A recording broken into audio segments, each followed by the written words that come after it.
All right, well, I guess since we're recording, we can officially welcome everybody here to our November-December combined meeting.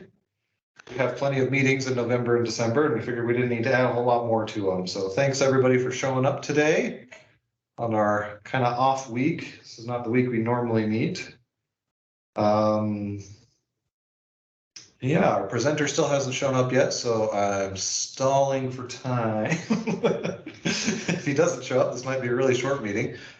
We have in the past asked for people if they wanted to do a quick community spotlight, is what we're calling it, just a 5-10 minute cool thing that you've learned or what you think would be useful to share with the rest of the group, or something that you're doing at work recently. So we'll open that up while we're waiting for Christian to show. Does anybody have anything that they'd be interested in or willing to share with the group?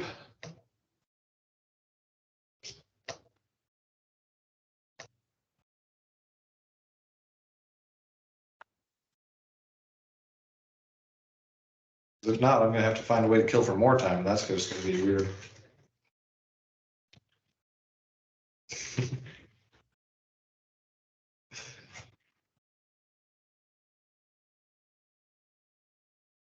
Well, nobody's willing to talk. It's all right. I wouldn't be either if I was in your position. So let's see, what have I been working on this week? Just boring SharePoint framework stuff.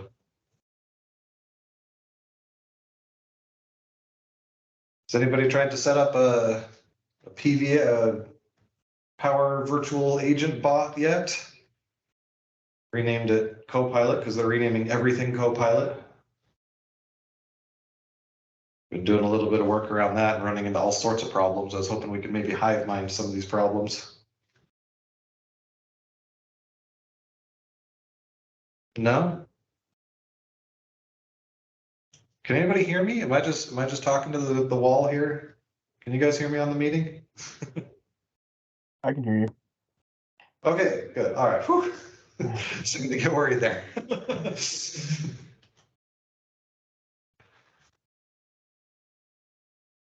All right, well, welcome everybody to the meeting. Maybe we'll go around and do some quick introductions. Again, I'm just trying to kill time until Christian shows up, so hopefully we'll get here soon.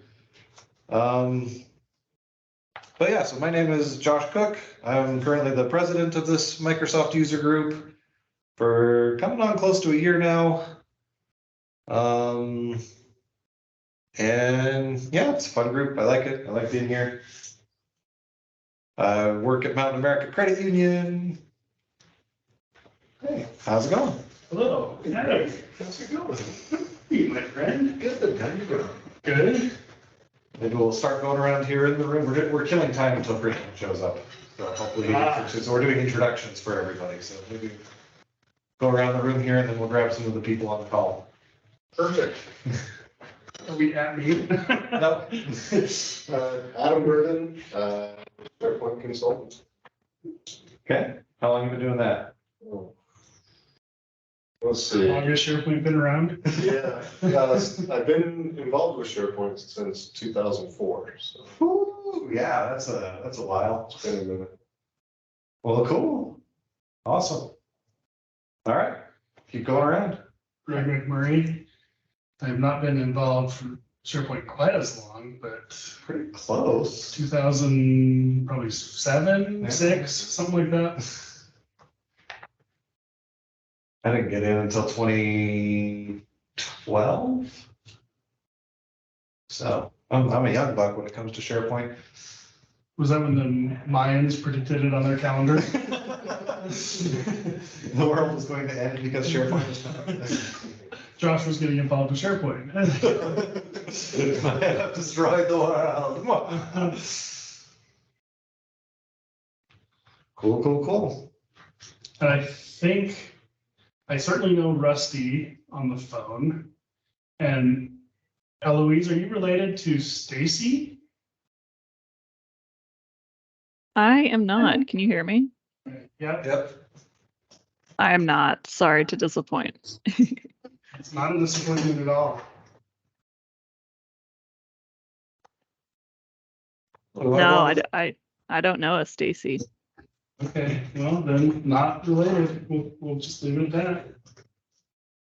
Well, do you want to introduce yourself to the group? We'll start with you on the call. Where are you from? What do you do? What brings you here? Sure. I am Eloise Steer. I am an internal communications specialist at Comagine Health. I am based in Seattle, Washington, and I have had this specific job for just under a year, but I've been doing various forms of communications and marketing for a few years now. And yeah, looking forward to learning more today. Awesome. Welcome from Seattle, I guess. Yeah, that's a long ways. Thank you. How did you find out about the Utah group? I'm curious. Tina Moon from my company invited me to this meeting. So yeah, I heard about it from her, and I'm not quite sure where she lives in Utah, but I know she's on Mountain Time. Right. Thank you, Tina, who's not here. All right, who's next up there? Trent, want to introduce yourself? Yeah, I'm Trent Thompson. I work for Utah Retirement Systems. I think I kind of found the group a long time ago through Kip Sorensen. He worked with our company as a consultant, and I just loosely follow the group. I'll pop in every once in a while and listen here and there. But yeah, and my role with the company, I'm kind of mostly web development, do a lot of PDF generation stuff as well. And SharePoint is my side gig.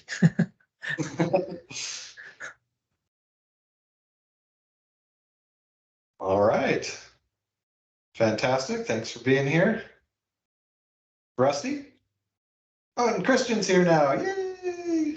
I won't have to cancel the meeting after all. And Christian's muted. You're muted, Christian. I would say don't be hasty. That's fair. We're just going around doing introductions for everybody. I'm curious to hear from Rusty if he's still up in the Star Valley, Jackson area and how the weather is up there. Balmy. It's like 40 degrees. It's all melting off. But Casper Lift's supposed to open tomorrow. So it's coming. It's coming. So I have a phone call scheduled sometime this week with Bob Stovall, who does all of the CJH webcams. We got connected up with him just recently. So you know how much I love that area you're in. So you're jealous every time, Rusty. You missed. I was telling Kevin that I was down in Lava this morning, soaking in the hot springs. Had to get back here so that I could listen to Christian talk AI. So. Yeah, that sounds like a rough life. I mean, just need the Christian certainly, but Talking AI, what are you talking about? I Maybe mean, it's Christian- in the description, but that's not what I'm covering. No, I'm just kidding. He's gonna bait and switch everybody here. That's how. But there was a well, I'm primarily talking internal comms and what's coming from that. I don't know if anybody saw the blog post last week by Lorian Strant down in Melbourne. Basically, he had a valid point, but complaining about all the people talking about AI, that all they've done is read about it. There's no actual practitioners that are writing about it, sharing with it. Everybody's suddenly the flurry of everybody's talking about it, writing about it. All these experts out there, and that aren't actually doing anything with Copilot specifically. But yeah, good times. I'm gonna be doing some of that, talking about something that I don't run myself. I know nothing about. Well, we're just getting into it and finding all sorts of problems. We've gone to all the conferences and drank all the Kool-Aid and saw all the cool stuff that's supposed to be there. And then when we're actually getting down into the nitty gritty, we're finding a lot of it's not there yet. Yeah, It's frustrating to peel back the curtain from the conference and realize how much of it was a really good hand waving. Yep, they give good demo. And our last one up there, Garrett, you want to introduce yourself really quick and then we can turn some time over to Christian? Yeah, my name's Garrett Harwood. I'm from Utah, and I work at Mountain America Credit Union along with Josh. We're actually on the same team. I haven't worked in SharePoint near as long as all of you. It's been about a year and a half since I started working in SharePoint, so I'm pretty brand new. But yeah, I've been messing around with Copilot quite a bit, and like Josh said, it's just not working the way that we thought it would work so far. So I'm here to learn.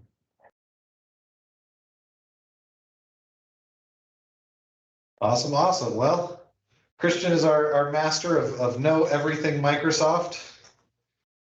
He's the expert in every area, so we'll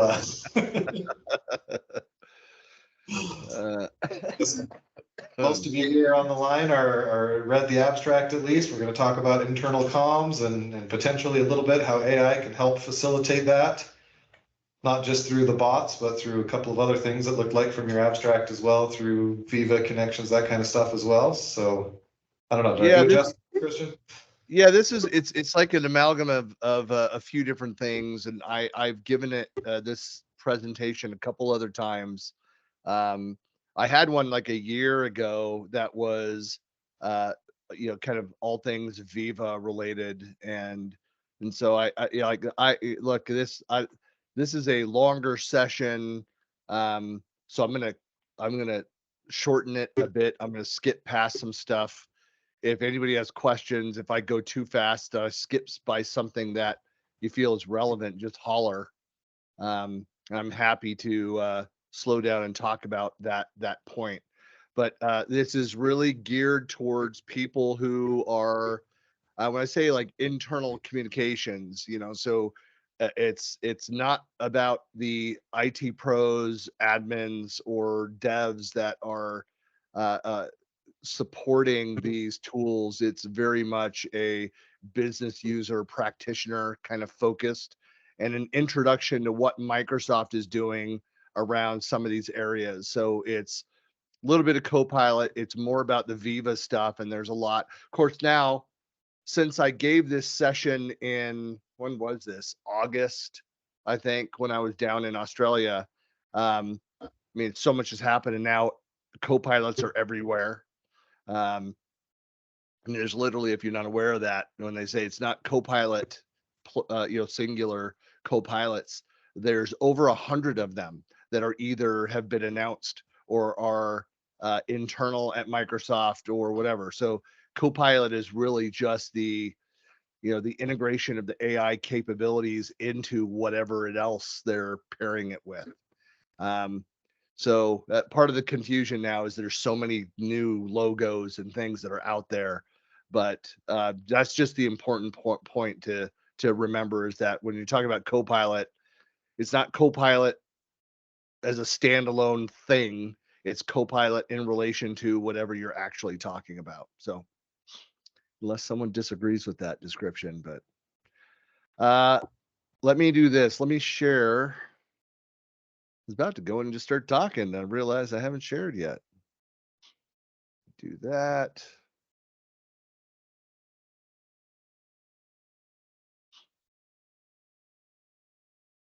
And hopefully everybody can see that now.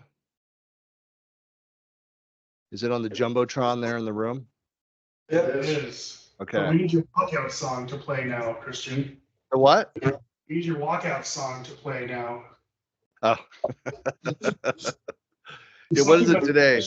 I'm still a little under weather, a little bit, which stresses me out, so probably my song, if you know it, is the Pixies' Brick is Red. That's kind of my song right now. A little bit of a kick butt song. Yeah, it's from Surfer Rosa. I think it's like the last song on the album. Anyway, yeah, should I hurry up and find it, or no? Okay. No. That's fine. Then we probably can't put this on YouTube because it'll get blacklisted. Yes, probably. Yeah. Just go find it. Great song. Little bit about me. So I run channel. I've been chief evangelist for a number of ISVs, but I run channel for Rencore. We have our Rencore governance product. So it's just another ISV that's out there. Really cool solution. If you ever want to see it, happy to talk about that. 12-time Microsoft 365 MVP, 3-time RD. I'm on the board of Techie Gurus, which if you've not seen that site yet, then come take a look at Techie Gurus. I'm an advisor for a couple startups, and there is where you can find me down below. And my website is buckleyplanet.com as well. So I was going through, and when I was telling the story, was talking about the whole employee experience space. So I don't know. It was the point here was to give a baseline. So since we have a reduced time, I mean, usually, those that know me, I can easily on this topic talk for a couple hours. So I will cut that back a bit. But it's basically about what's happening around collaboration and communication, what's changing there, and kind of this transformational shift in organizations. And you see a lot of it with Satya Nadella talking about Microsoft. Here's a great way to frame it. If you've not seen the Work Lab blog, is everybody familiar with that? Microsoft's Work Lab blog it's a relatively new, it's a couple years old blog. Definitely go take a look at it. What they're doing is they're starting to tell the stories of the data behind the decisions they're making about products. So they really go in depth into like the work trend index, the annual study that they do, a report that they do every year. They go in and they talk about like there's a lot of content around like why they went in and were recreating Word / OneNote with what is now Loop. And some of what they went, it's not just, I know those that aren't familiar with Loop and its history, that there's another tool that's out there that's very similar, and it looks like, oh, Microsoft just went and copied it. There's a bunch of fundamental differences between Loop and their competitive app, and it's integrated in the Microsoft ecosystem, but no, there's actually reasoning behind it. A lot of that they cover in the Work Lab blog, just like they talk a lot about employee experience. So it's very much looking at the realities of modern collaboration. Content is growing. I don't know the latest. I just saw Jeff Teeper last week. If you don't know Jeff, he's the president of collaborative apps and platforms at Microsoft. So he's the father of SharePoint. And he was talking about how, I don't even know what the number is now, like 2 billion documents created in SharePoint per day. It's just insane. They've got, I think the latest number in Teams is like 320 million active users per week in Teams and growing. Just some crazy numbers that he threw out there in his keynote. So content is growing. The productivity, there's very few organizations that are really looking at productivity and how to improve that, like throwing Word and PowerPoint at people, or hey, we're using Teams.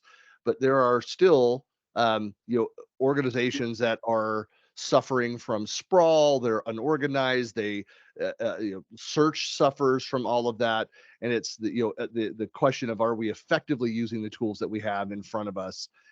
Because if you're not effective in things like naming conventions and going cleaning up on a regular basis, the governance of your sites and your content, if you're not looking at, what is our information architecture to how we're categorizing content, where we're cleansing our content, whether we're purging all old content, those things affect search and discovery, which decrease the usefulness of the content in the system. So that's a lot. There's a lot of this reflection that's happening. Of course, that also not managing your data means that you increase the risk. So if you've got old data that's out there, if you don't know who's controlling it, editing it, you don't know external actors that are on your system and what are they doing and where, so you're opening yourself up to security and compliance risks. And then, all these things decrease the value of the collaboration.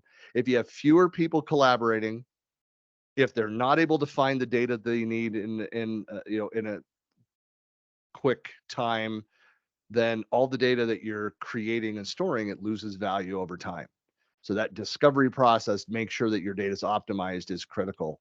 And so the more intelligence you can have in the system, and that's where you start to see with Viva and Copilot, It's about surfacing the right data at the right time. I don't have to know to go search for it, because search has a lot of limitations. One, you had to have effectively categorized it, cataloged it. You have to have the right permissions to it.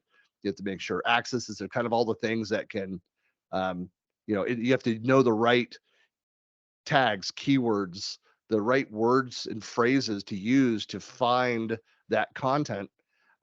Whereas the AI can understand the context of what you're asking for and help you discover content and people and ideas that you didn't know to go and ask for, but because of the context of what you're looking for, the system can help discover. Then, of course, there's burnout. Won't go through that. I'm kind of burned out on that topic. But that was my little joke there. Thanks, Josh, for snickering. Yeah, there's actually, sorry, side note here. I do this sometimes, but at ESPC in Amsterdam last week, there was a fellow speaker who, I won't say who, but so she had a topic. I don't know what her topic was, but she just felt burned out. And so she went to the organizers and said, hey, I'm supposed to talk on this topic. I don't want to talk on that. I'd rather talk about burnout and stuff. And they let her do it. And saw a lot of people commenting like, fantastic session. Like, wow, like what? You know what, Greg, Josh, everybody, I don't want to talk about internal comms. I want to talk about, no. So people starting, see, like, who does that? Anyway, so end of my side note on that, but just somebody that did that. I think that's the first time I've seen that happen. And the event was like, okay, hey, do it. Questions like, are we surfacing the right information at the right time in the right places? Is the way that we're working, so our inefficiencies and how we're collaborating, is it causing people to get stressed out, getting burned out? And are we getting the most out of our technology? I mean, I've said this for years, but when you talk about the phrasing out there of digital transformation and what does that mean, it never meant like, hey, let's just upgrade to the latest version of whatever software we're using.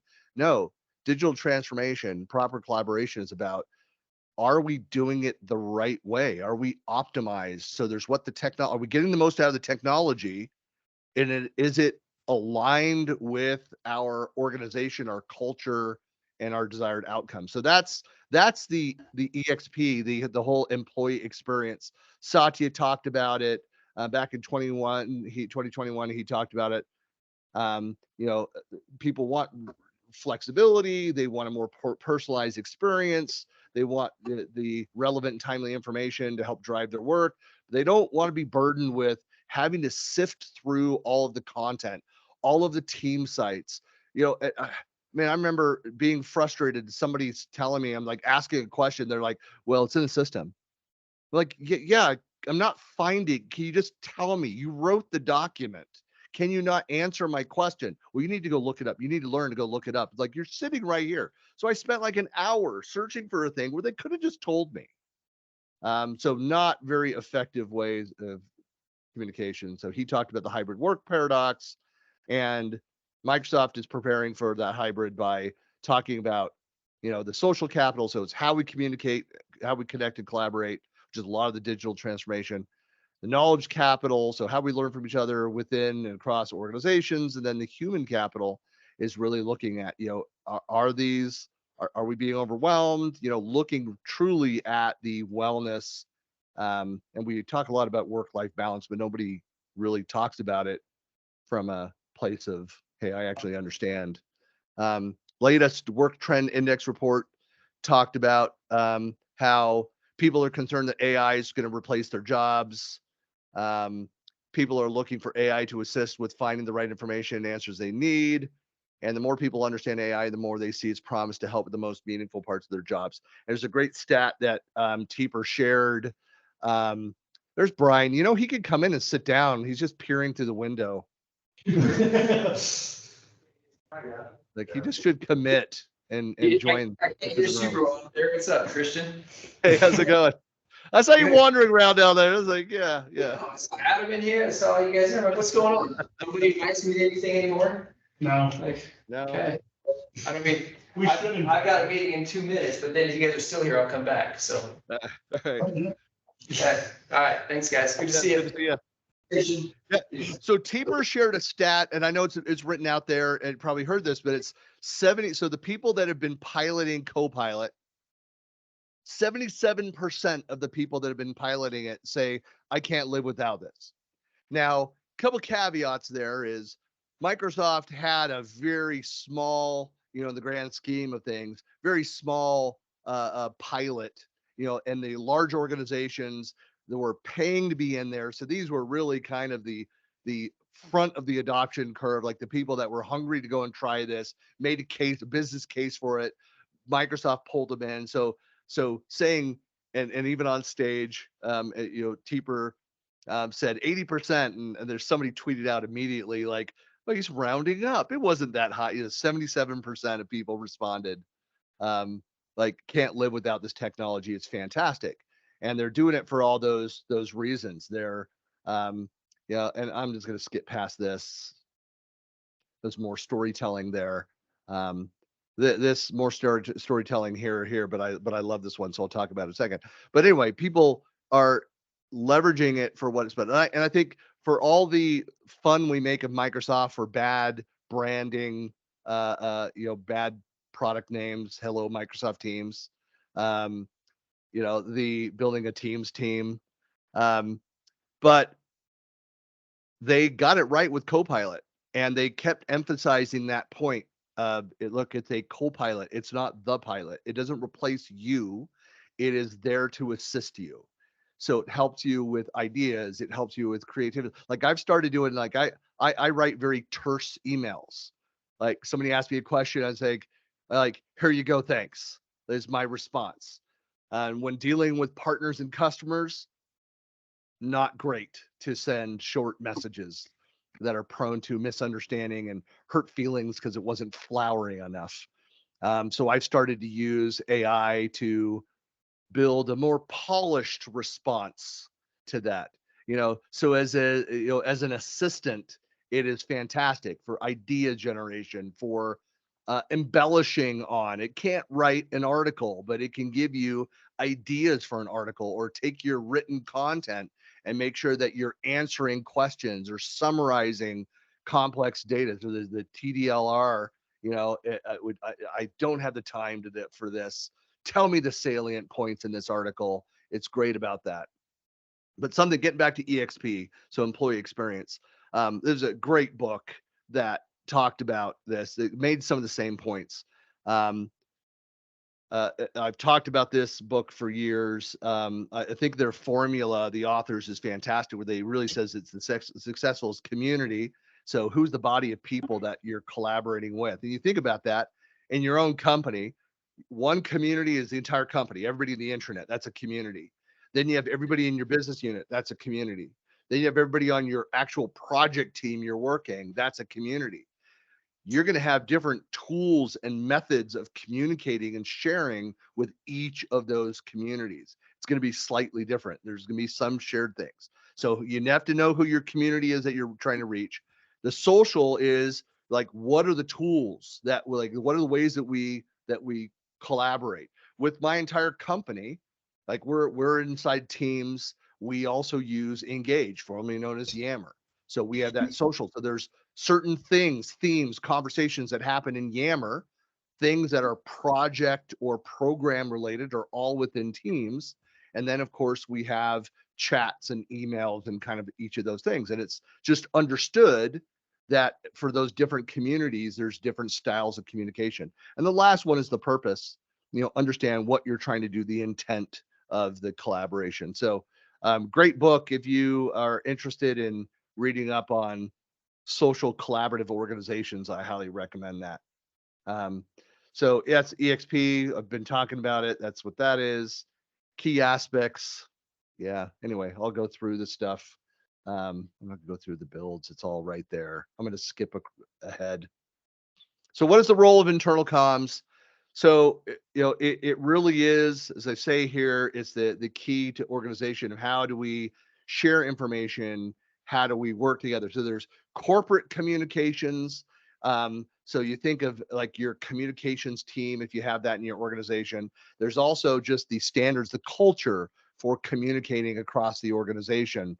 And it's that again, that idea of different levels, there's different types of communication, and it's all right for an organization to have standards for each one of those. Like before you send a blast out to your entire company, depending on the size of your company, there might, like you might have access to an email alias for everyone, but you might want to have a policy in place. Like anybody in Microsoft, remember infamously, anybody could email Bomber, and some people, and it was career ending often when they sent those emails to Bomber directly, because he took a look at them and it usually revealed the stupidity of the person. That they should have gone through proper channels, but the ability was there. With a lot of other organizations, like today, if you try to reach out to Jeff Teeper, unless you had a personal connection with him, it goes through a couple people before it reaches, so they can filter that, that process. So if you're going to communicate out with the entire company, there might be somebody in HR or somebody in internal comms that reviews and approves before it gets pushed out to that audience. So that's one example of a standard. So you might have different standards for different different areas. So talking about the different parts of internal comms. So you have employee engagement by keeping employees informed about company strategies, goals, achievements. So internal comms can help make sure those people feel connected and engaged, because an engaged workforce, if they feel like somebody's there listening, especially when they have a question or they have an issue, then they feel more connected. They're more productive. It's funny, when you involve people in the process, they're more supportive of the process. Second part is crisis management. So making sure that if there's a crisis, if there's an emergency, and this could be, having run project management organizations, PMOs for years, we had, again, outlined lines of communication when there were problems, where on the weekend a build fails or a project delivery, there's a problem that happens, that there's a clear line of communication that we built up front, so we would know who needs to know, bring them in to solve problems. So this is, planning and preparing for potential crises. That's what that's about. There's the change management aspect. If there's new strategic direction, emerging, a restructuring of an organization, internal comms make sure that all of that is effectively shared. It's helping manage the expectations and the fears of people who, I don't know if you guys have heard this, but people don't do well with change. So having people, having that process outlined.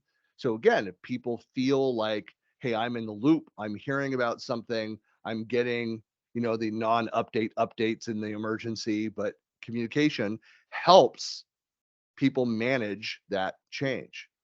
Internal comms also helps build that unified culture. Culture is important. This is one of those things that was discovered by a lot of organizations during the pandemic, is that, hey, our culture kind of sucks. We need to fix this. We're not sharing, we're not communicating, and it's causing problems now that we're hybrid or completely remote. So building community is so much more important than a lot of organizations understood, to make sure that, like here, I'm the only employee at Rencor in the US, and I'm on calls daily, and we do some things that are formal, that are customer partner related. I was just on a partner call this morning. Other things which are very informal, so that we can, and it's also important to get together occasionally. Like I just saw 8 of my teammates at this event last week, so that we can get to know each other, share, success stories, recognize each other's achievements, promote the company values. Those are, again, all important part of internal comms. Whether somebody owns it, I would argue that everybody owns part of this aspect of internal comms. There's knowledge sharing, of course, disseminating important information. There's having feedback loops in place to gather and channel feedback to employees up to leadership. This is an important part of, for some roles, making sure that customer feedback is actually getting to product or to operations and up to leadership. Training and development is a key part of that. So helping facilitate different initiatives that might be happening, making sure employees are aware of opportunities for growth and learning. And then the last one is employee advocacy. And again, being that, voice of the voice of the customer as well as a voice of the employee. This can be an important role to be a brand ambassador, and it's two ways, sharing information with employees and providing that feedback from employees back in. So really building that employee advocacy. So these are all the aspects of EXP. And I don't know if anybody has anything to add to that, or their experiences, want to share something from that. But yeah, this is where a lot of the conversations around EXP and the tendency is we're all technologists. We all work in IT, some aspect of that. I'm a marketing guy, but I've been in IT my entire career. And being able to sit down and actually have these kinds of conversations about the technology, what's working, what's not working, and developing that kind of advocacy across the organization. It's a newer thing. I've worked for companies that have had a very employee experience centric culture, and worked with plenty that could care less what the employees thought. Do your job. That kind of attitude, with high turnover, surprisingly. But that's where a lot of this technology focuses on that. All right. Just can't shake this cough, people. We're glad that you're remote and not in person. Yeah. Well, at least it's not COVID. What happened was 3 weeks ago, I was at the M365 Twin Cities event and staying with my daughter and 2 little grandkids, both of which had runny noses, and I caught whatever they got. So it was fine at that event. But then I went from Minnesota to Orlando for the Live 360 event and was sick the whole week, popping cold pills and stuff, and got home from that on that Friday. And yeah, it was over the counter, Josh. So nothing illicit as far as you know. Well, no, but there's somebody right now saying, and I got on the plane to Orlando with this idiot that had the cold. Every time you come back from a con, somebody gives you a cold. Yeah. Now we know who it is. It's Christian. Yep. They can have there you go.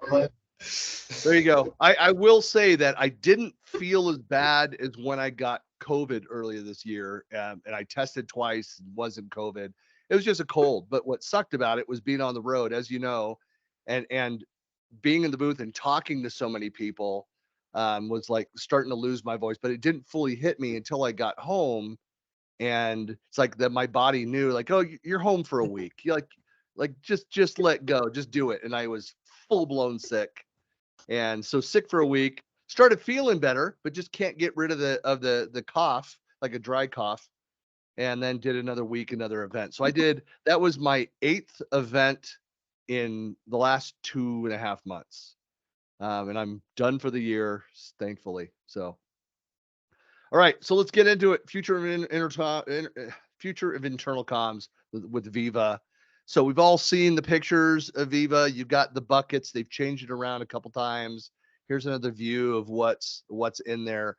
But it really comes down to, when you talk about internal comms, you've got your intranet, which is SharePoint and Viva Connections being the kind of the front end of that. You've got Viva Engage, which is formerly known as Yammer, and then you've got, with everything else, it's really and this has even changed. I just realized, because I believe Topics has officially fallen off the list because it falls under the new branding. But anyway, also I'll come back to that. But you look at the insight aspects of it. I mean, Amplify would put it more on the so it's almost like a marketing tool. It's like having HubSpot internally, but I'll get into that. I'll share a bit of that. So what I'm focusing on for internal comms is, connections, engage, and amplify. So this is Viva Connections. So this is the SharePoint. This is the front door to your employee experience. And so there's, again, more announcements that just came out. So some of these pictures probably even changed. But there's, this is the look and feel. This is the bringing. So you've got Connections as the formerly known as SharePoint homepage. You have a bunch of new templates and capabilities and web parts that are out for your intranet specifically, but are also, you can have all of those pieces inside of Teams. And that's really where now you can bring the intranet into Teams. And I have had conversations with some folks that, and I'm sure for those that are consultants have this, some clients, they want to keep them separate. There's the intranet. I don't want to bring all those components into Teams. Do I have to? Like, no, you don't have to do anything you don't want to do. But as part of designing that experience, where are people working? I've long been, I'm actually a fan of leaving them completely separate, not having, connections over in Teams. Go to the intranet for intranet things, leave Teams alone. I'm against the all company team concept. But again, for your company, for your clients, it may make sense to merge these things in, provide the data, all of the tools where people are working. And so here's just an example that you can use. Here's the web part up here. You can have like a top nav in that Connections homepage inside of Teams and make that the default view when people log into Teams. It goes into this, as you see the example, the landing up at the top right. So is the homepage for that. And so you can build it just like any other intranet. Again, you can click into this. You can still have the full-blown intranet out on SharePoint, but now instead of having to go to a separate destination, you can have all that data, that information, which is largely, you think about the intranet, it's more of push communications. It's news, it's articles, it's the the standard information. It's the where you want to have all of your business rules, the completed documents, your process methodology documentation, all out in the intranet. Whereas the rest of the way that you use Teams is usually the stuff that's in process, customer projects and initiatives and those kinds of things. So you have, again, the ability to go in and, based on, the personalization of the user, present data based on their role, based on their location, all of those things. You can share information that way. You can expand all the resources.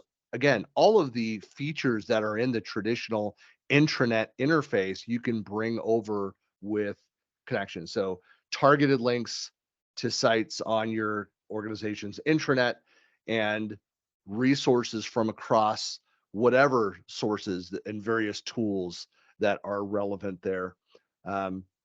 So again, you can build your various, if you see on the left side of that, all of the news, top resources, support, policies, however you want to organize that to help people easily, quickly navigate to the relevant information. You open up any of those, click into those, it's going to push you over to the intranet. People that want to have the standard intranet experience, you've got that too. And then of course the feed, again, it's personalized, it's customized for you. So you're seeing, hey, what's the latest news? What are the reports based on the project teams or the intranet sites that you are a member of? So if you're part of the leadership team, you're going to see in your feed things that are only relevant to the leadership team. There's the name of it there. Again, it's that home site, fully integrated in. Now, then you have Engage, and this is about, as it says, connecting people across the organization. This is about community building. And so I know, do you guys, the Journey team guys, do you guys, are you Yammer folks? Do you use that internally? We are engaged folks, yes. Yes, engaged folks. Thank you for the correction. Christian, I would never correct you. I don't know what you're saying. Well, so what's interesting, I mean, this has been true the last couple of years. So right before the rebranding from Yammer to Engage, and it wasn't just a rebrand, they architecturally, now on the back end, it's all SharePoint. So why did it take so long after the acquisition? When was the acquisition? Like 2011, whenever that was, way back then of Yammer. But it took all these years to integrate it in because they essentially had to go and recreate it. So just completely different architecture. So now that it's fully on the back end, it's on the stack, but you've got that entire experience for the community. But over the last couple years, before the rebrand, Yammer was outpacing almost every other new app or service out there. Only Teams itself and now Copilot are outpacing the growth of what Yammer did, and it really comes down to the integration of Engage with Outlook and Teams. Finally, with those integrations, and they finally did that a couple years back, that was a barrier for a lot of organizations. They said, hey, we're doing most of our work over here. We have this separate experience, and it was the same with the intranet, where the number of net new SharePoint sites continues to grow. SharePoint is growing, Engage is growing, and Teams continues to grow, and that's why the numbers just keep going up and up and up. So for those that are wondering, if there's no migration that was necessary from your old Yammer. If you were a paid Yammer user over to Viva Engage, it was a seamless experience. And this is, again, ties right into the new seamless, the AI capabilities, really intelligence, being able to pull data from conversations. Now, what's the difference between an intranet? So let's say your SharePoint intranet, your Teams, I hate saying that, rename the product, and your Engage communities.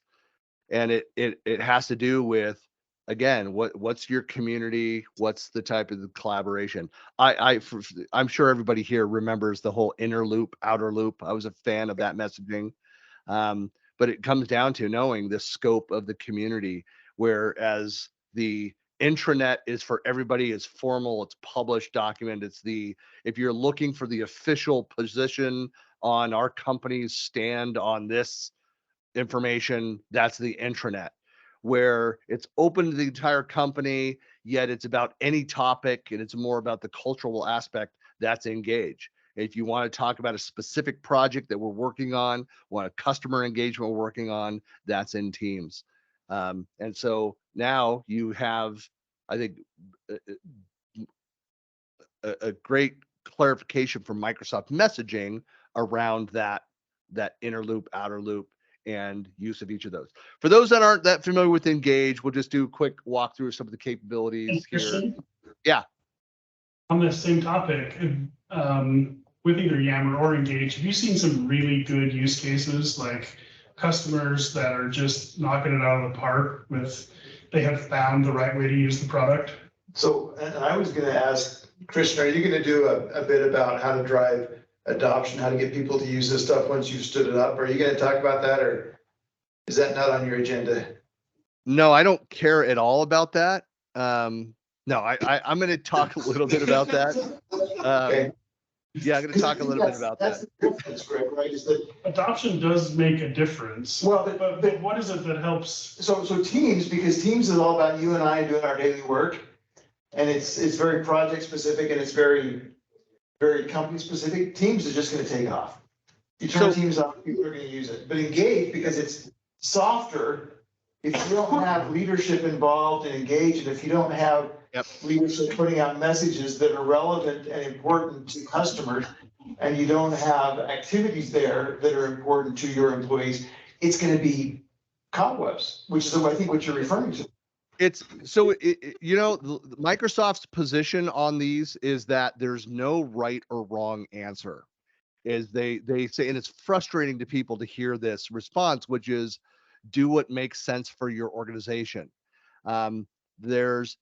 So Microsoft has really clarified, like, it used to be like in fact, Teeper said a few years back, he's like stop calling SharePoint the, Swiss Army knife of tools. Like they wanted it to be more purposeful. It's for document collaboration. It's for that kind of knowledge management, that side of it, structured and unstructured collaboration. But sometimes you need a more social aspect of that. Not every organization needs that. There's some people that say, I can do all that social stuff. I can do all this engage stuff over in Teams. It's not what it was meant for. You can do that. Again, you might have a company-wide team and people are in there sharing gifts and, hey, here's what I fed my cat for lunch yesterday, and here's a picture of it.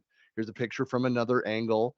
You can do all those things in Teams, but again, the purpose of a SharePoint intranet is that structured. It is the system of record for everything going on with our company. It's where HR has their policies that are listed. It's where on the back end all of the documents are stored.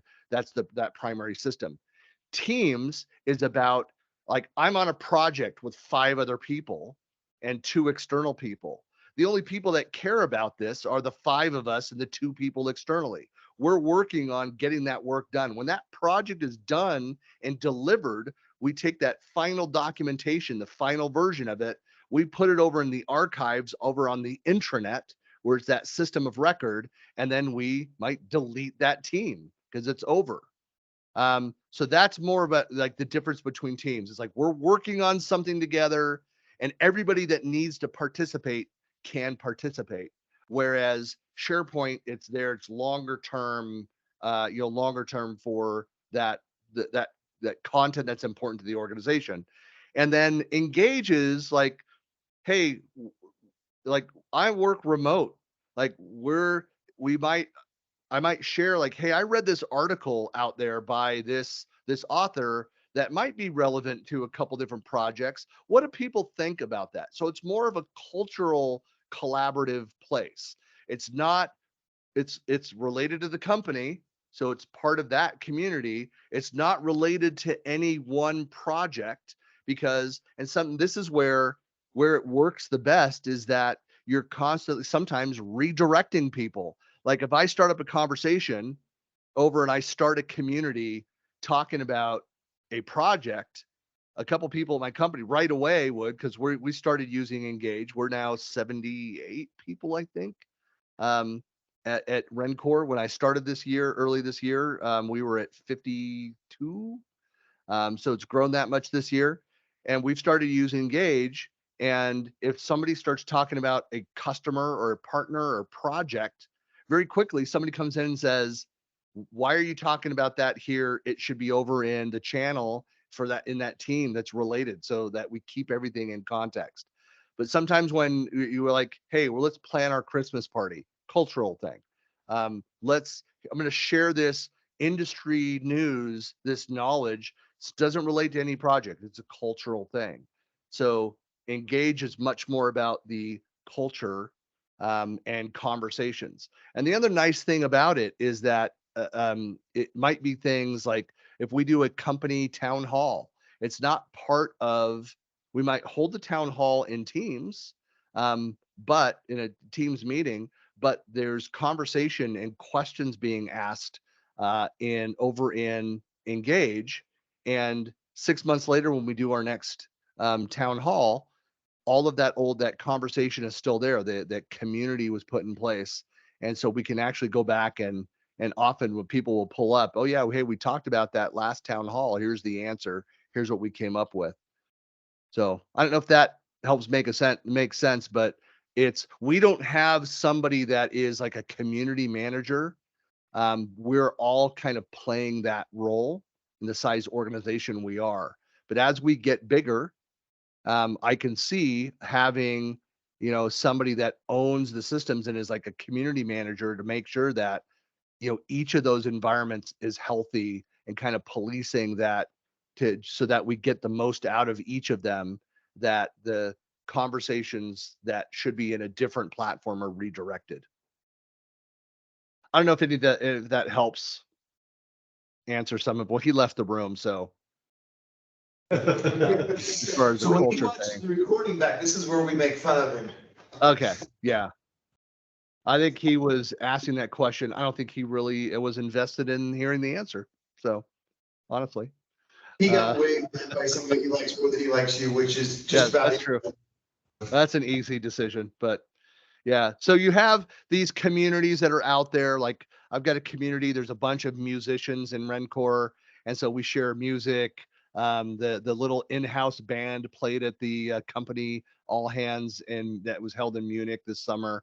And so we've got like ongoing, conversations that are happening. Somebody just joined the company, and so instantly was able to plug into that aspect of our company culture because we had a community for musicians inside of the company.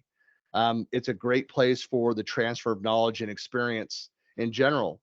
So it's a great to have, you can have a community that is around new employee onboarding and have a whole community and have content that's relevant to that. Again, you could do that in teams, but the benefit of it out on Engage is that you've got all the comments, the polls, the question, the praise, it remains there. So new people coming in later have the benefit of going and seeing all of that rich content that's been added in the community conversation around that community. Oh, did I have like a little animation there? No. Okay. You also have your personal profile. What's nice about this too is the new storyline features, just like Facebook, where sometimes, like, I don't know if there's a community. In fact, I struggled with this sometimes. Like, I wanted to share something, like I did a blog post that I'm not sure where it fits or it might fit. I don't want to spam a bunch of communities. I just post it to my profile.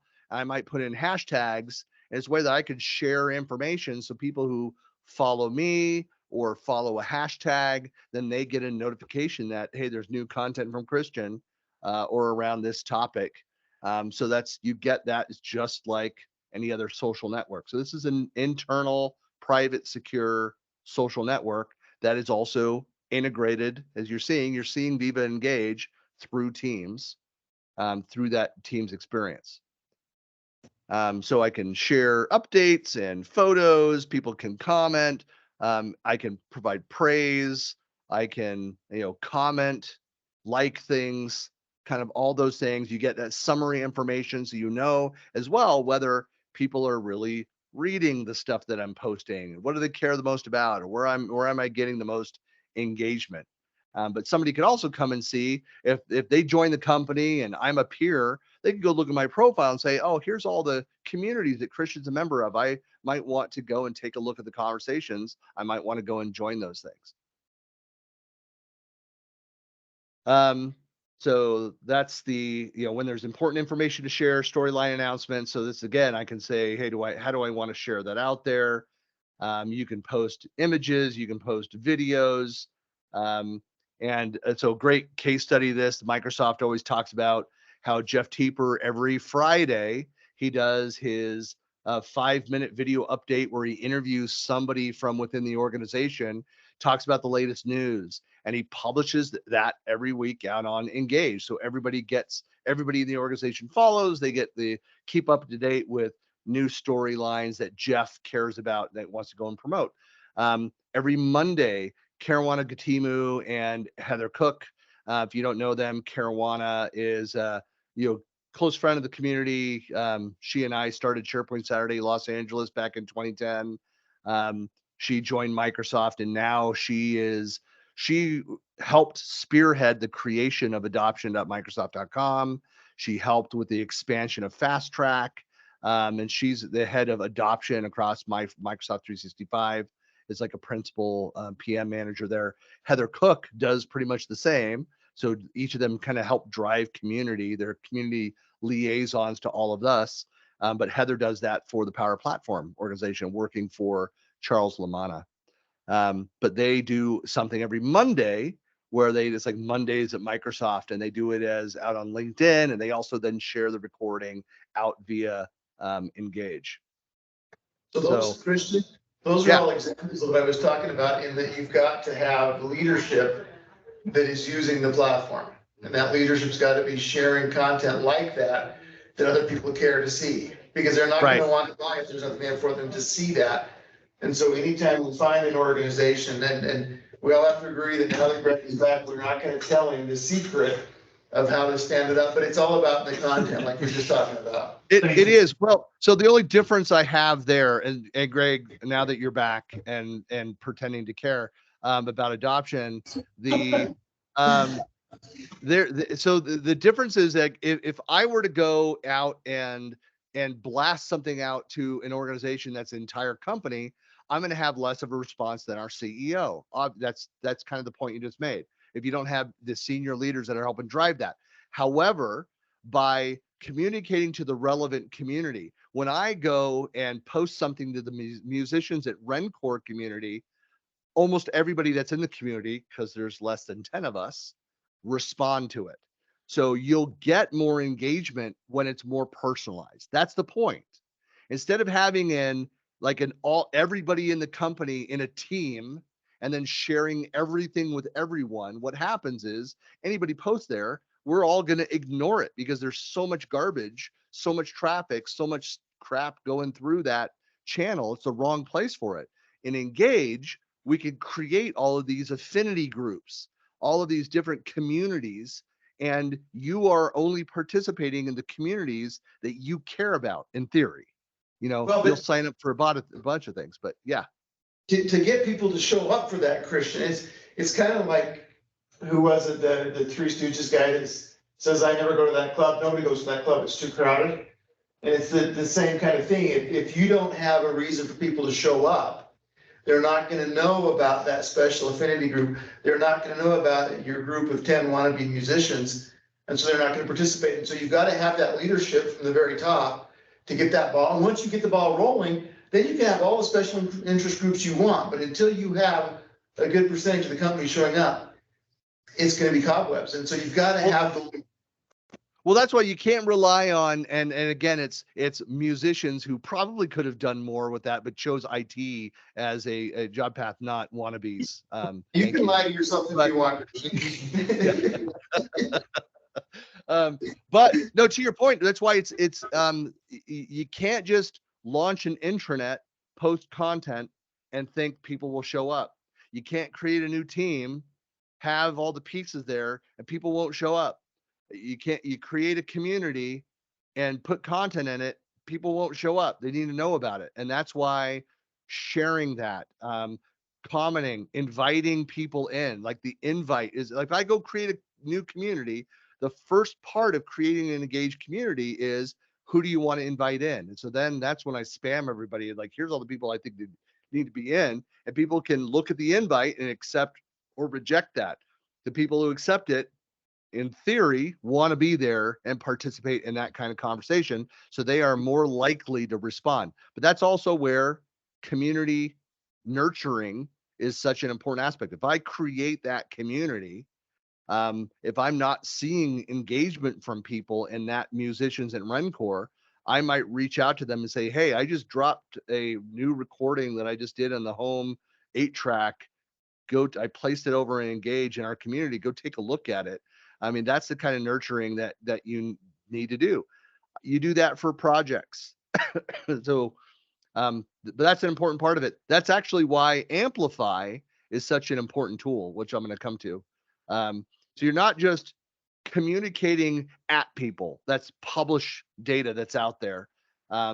Engagement is about that two-way dialogue and listening, both listening and responding to comments. And it's true. Engagement begets engagement. There's a famously, in this space, when Microsoft acquired Yammer, one of their biggest stories, in fact, the first SharePoint conference, which was the one that was in Los Angeles. So that was 2012. So the acquisition happened in 2012, was Nationwide Insurance.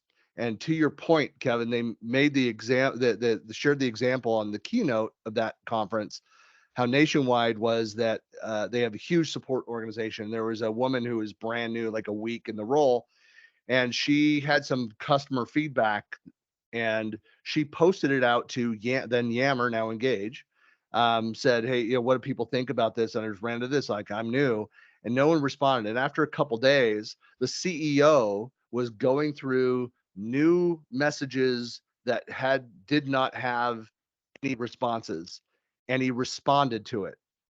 Now, all the people, thousands of employees that follow the CEO started then jumping in and answering and responding. Hey, that's great feedback. And here's our process. And here's what you should have said, or you could reach back out to them, share this with them. Like all of these other responses that came in. And there's like, isn't it fantastic how, you know, engagement can drive? And the sad part of that it took the CEO to respond to it for people, all the sycophants, to jump on board and respond. I mean, yeah, I mean, laughing, but that, I mean, it's the reality.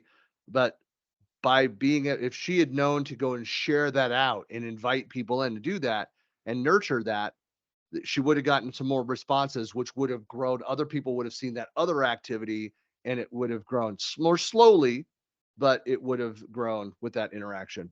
But again, you stole this from Susan Hadley. And when we launch a portal, I'll sit down with the CEO and I'll say, okay, I want from you 1 post, 2 comments, and 3 likes every week. Yeah. And we're going to measure them. And you get the leadership team to do that. And the sycophants followed right behind. Right. And which helps get more views and kind of all those other things. It's like when, I mean, you can learn a lot from the public social tools that are out there. For example, like I have a new article.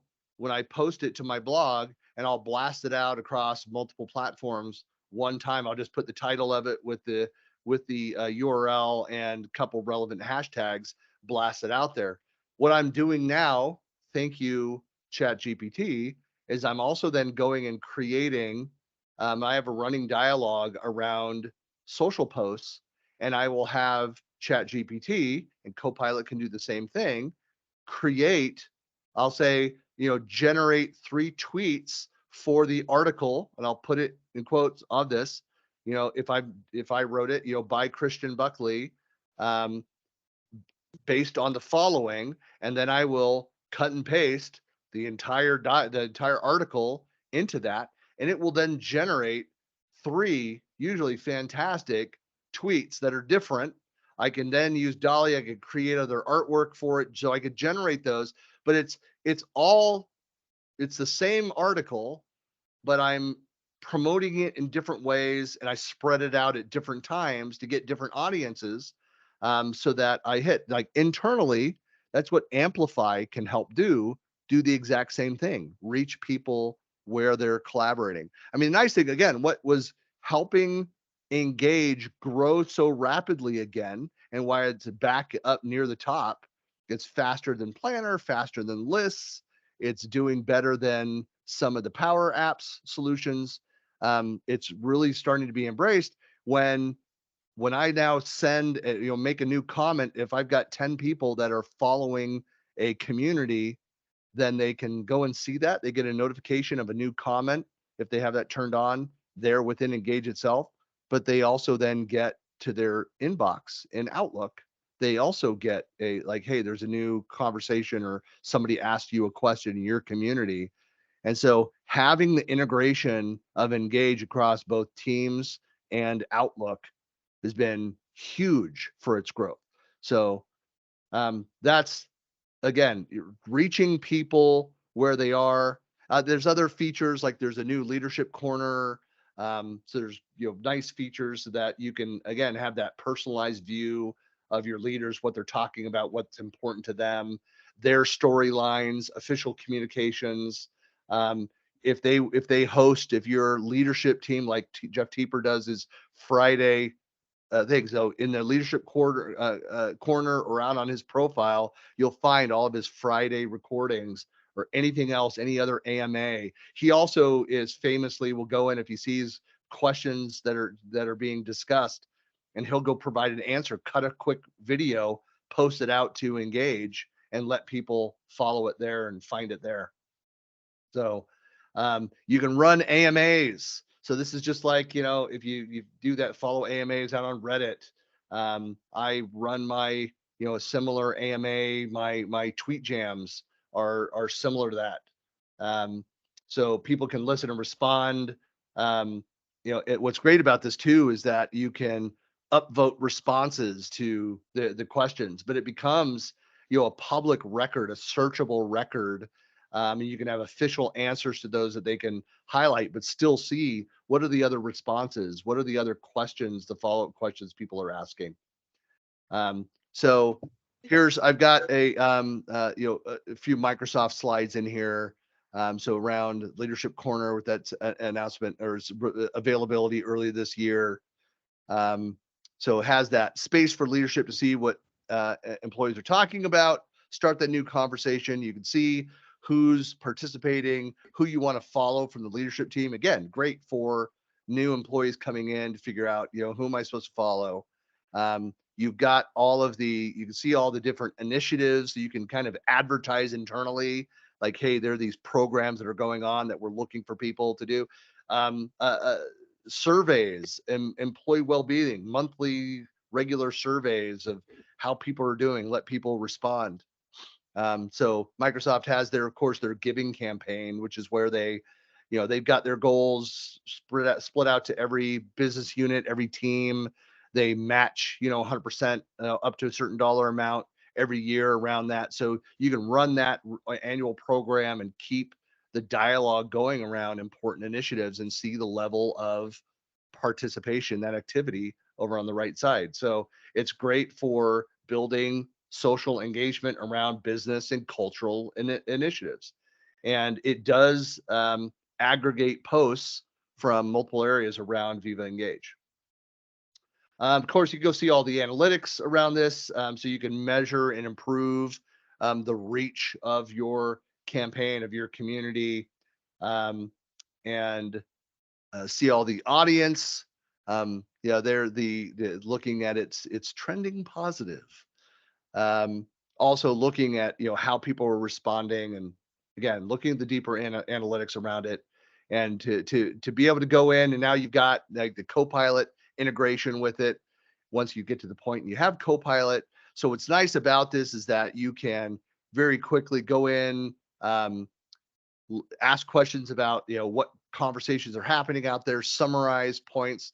It helps you create your responses to questions that are being asked. You can pull in based on, I want to answer a document or I answer a question. I've got this document, attach the document, but also summarize it for me. So that's some of what Copilot can do, find relevant images. It just goes without saying that, in social collaboration, posts with images perform better than those without. Always attach an image. If it's relevant, kudos to you. But yeah, having a relevant contextual image helps.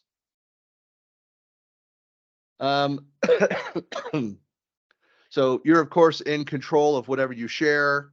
So it can help you engage, helps you communicate more effectively, helps you better understand your audience, summarizes responses, and see which posts have resonated, which is an important thing. So you know that, hey, what was important to me, but nobody seemed to dial in on, versus why are this people loved that photo of my cat eating lunch yesterday. I don't understand why. You can ask those questions to yourself as well. So Amplify is probably the newer thing that most people haven't seen some of. So again, this is about centralizing communication. It's like HubSpot or another marketing automation tool inside of Viva, inside of Microsoft 365. So you can create campaigns and measure the effectiveness of those campaigns internally. So again, you've got that, it's that publishing and management hub. So you can manage, campaign by campaign from a single location, see everybody that's involved with it up at the top right. You can see all of the content. You can pull from templates, so you can build standard, if you have your internal comms, have standard ways of pushing out these communications so that you can make sure that every campaign follows those standards. build each of those. You go in, you can create these virtual teams. So anything around those communications of who the subsets of users you want to push out to that are unique by campaign, you can do that. All of the approvals, the publishing, and reporting for all of the campaigns that you build are all managed from that location. And then of course, leverages all the security, all that you've built and all the classification. So built right in. So, hey, if I only want to push this out to these three, the membership of these teams, excluding all external guests, you can do that. If you want to push it out to the entire company. So you can be, people that are within these teams, but part of this geography. Again, you can be very specific in how you build out these campaigns. So you can see that they have everything they need for a campaign topic, leverage that, jumpstart your communications with the templates, and have built in all the workflows and approvals for all of the campaigns so that once it's ready to go, blast it out, measure that. So here's what it looks like. Again, campaign page. So this is a campaign around employee benefits enrollment. So the scenario here is when benefits enrollment happened last year, the company ReliCloud used Word documents to draft and review communications. They blasted out their communications to employees via email, and it was messy management. The analytics were really subpar. We had a little bit of information about opening the emails, but whether anybody actually read it and what they did with it, whether they clicked on things, like really hard to measure that. So instead, use it. ReliCloud is using Viva Amplify, and so here's the campaign landing page, which coordinates the collaborators, the workflows, and messaging around the campaign. So then that you have the ability to create a campaign brief that, jump past that, that defines the objectives that you want to achieve. And as you collaborate, it amplifies, uses that brief to keep the team focused on achieving the outcomes. So that's a key part of this. And this is where you see more and more integration that's happening around certainly the Viva solutions. Microsoft this last week was talking a lot more about goals and having OKRs or objectives and key results. How important it is to have all those things aligned. So this makes sure that we know the segmentation, we know our audience, but we also have specific metrics that we're tracking the performance of these things. So you're not just kind of spitting into the wind on whether this gets picked up or not, that you can actually see, hey, we're getting traction on this campaign and we're hitting our targets for this campaign to get people to go and enroll. So now you can then work with your team to create beautiful, impactful content with rich formatting, engaging images and video, dynamic web parts, all those things. And then, because your users are distributed across channels like Outlook, SharePoint, Teams, chats, Viva, Engage communities, and storylines, you're able to communicate across all those things. Amplify formats based on where each of those channels. So here's an example within Outlook. And so the message flows within a single column. So it's optimized for the email experience. You look at it in SharePoint, within Teams, you can see it's changing slightly, Viva Engage communities and storylines. But once you're ready to publish this communication, Amplify supports the review and approval workflows and lets you schedule it for when you want to go live. And you can have that thing to go out first thing Monday morning. And so communicators, of course, they live and breathe for analytics, which helps them, really measure and improve upon their communications, how they're measured. And so Amplify gives you deep analytics to show how your messages are reaching and resonating with your audience.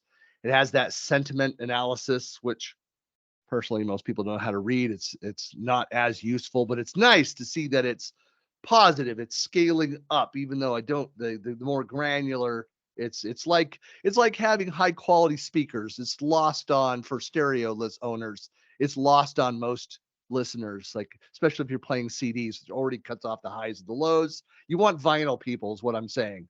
So this is Amplify helps you with the vinyl listening experience inside your organization. And then of course you can slice and dice the analytics based on job, role, location, all those different things. Get down to the detailed reports there. You get those deep analytics to learn how your messages are reaching and resonating across each of those different channels, which audiences are reacting more or less positively, and then again, slice and dice the analytics there. So, and then there's also, yeah, question. Coming from a SharePoint world, the analytics that we find in SharePoint are horrifically bad in almost every situation. Are they better here? What? I've not heard that before. Have you provided that feedback to Microsoft?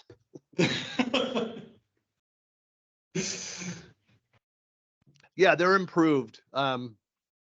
They're greatly improved from those analytics. It's a completely different product. It's not just a modification of the SharePoint analytics. It is okay, good. Yeah, it's coming from that. There's another product. I'm not going into detail. There's also Glint, which works very closely. So along with Viva, gives you tools and resources to keep your finger on the pulse of your organization and take action. So it's just another organizational analytics tool. So right now, customers can add Glint to their existing Viva suite. It's another $3 per user per month, but what's $3 per user per month between friends?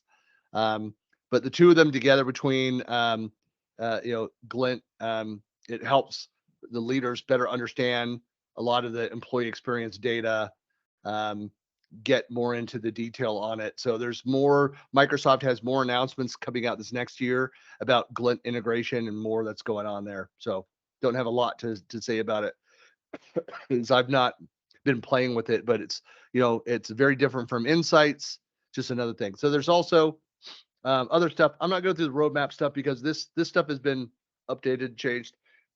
It's generally available. It's out there now. So this is my kind of wrap up, my personal little storyline for improving internal comms. One thing that I highly recommend is taking a look at Loop, which I think is it's becoming a more and more important tool within Microsoft's overall story. There was a lot of Loop sessions. I was surprised for how much Loop talk there was last week. Teeper included it in his keynote as well. So it's a great planning tool for, again, internal only, as those that have been playing. Are you guys, anybody using Loop already actively in their orgs? Because it also just went GA. The biggest problem I have with it is that most of my collaboration has external people, and it does not work externally. It's internal only. So there's a product a few years ago. It's died out now. I think it was called Google Whiteboard or something like that. I use that one a lot. Do you know if it's similar to Loop? It seems like they've got a lot of similar features. I wasn't sure if I know there's a number of products that are out there. I mean, this is a co-collaboration tool. So Google has had a bunch of features like this for a while. Frustratingly, like I've got a customer project that I keep sharing everything that I share. I'm writing content for them in Microsoft 365, and they respond with their feedback and edits in Google Docs. So I'm just gonna see how I'm getting ready to respond this evening. I'm gonna send it back to them. I'm gonna pull all of their edits, all their content back over into Word, save it, send it again. I'm waiting for them to say something. You need to respond with like an open office doc or something. Just see how many times. I don't know. Yeah. So it was a rethinking of the content creation process, but where it fits in, I mean, it's a different tool. It's not a Viva thing. It's part of the Office suite of tools. It's gone GA now, I think just last week or 2 weeks ago. So it's out there. But what's great about this is that, again, I can collaborate with people and share it via Teams, I believe it's in Engage as well, but Outlook certainly, and wherever you find, if I share that loop with you, I might be working in OneNote, you might be working in Teams, somebody else might be responding to an email and have the loop component in the email, the email for the web, so Outlook for the web, and all three of us will see each other editing live on that component. So it's pretty cool. There were some announcements as well. I need to catch up on my reading about the planner to do project integration, which also has Loop in its story. And so Daryl Webster published a video a couple days ago about how he's leveraging project planner and to do with Loop for task management stuff now. So there's already some great content out there. Again, I'm a big fan of Viva Connections. If you've got an intranet, go and leverage that. Provide the information to where people are getting work done. Like if people that are comfortable with going to the intranet, great. But for the people that live and breathe inside of Teams, which in this day and age, if you're in the Microsoft stack, you live inside of Teams, be able to provide all that information so they're not missing out on those comms.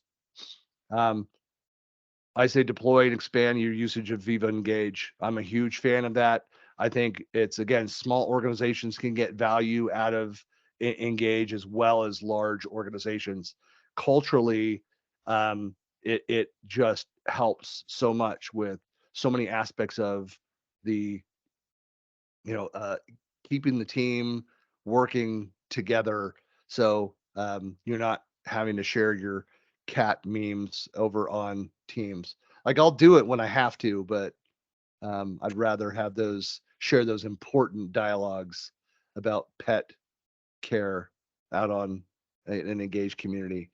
Pay attention to Amplify and Glint roadmaps. Again, Amplify is available now. Glint, I'm not sure what the latest is as of this month, but definitely go take a look at it. If you are an organization where you're looking at how do we formalize our communication strategies, you need to employ Amplify. Great tools that are out there.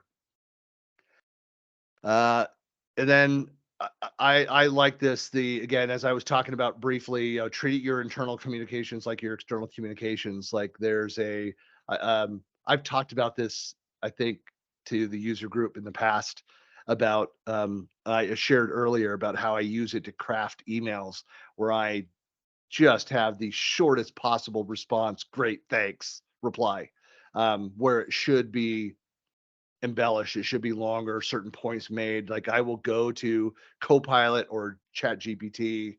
When I get Copilot, I'll use Copilot to do the same thing. But to go and craft that. It also is great at making sure, like when I will write an article, I'll ask it, did I answer these questions in this article? And it will highlight, like you did not answer this question, or here's some suggestions for that.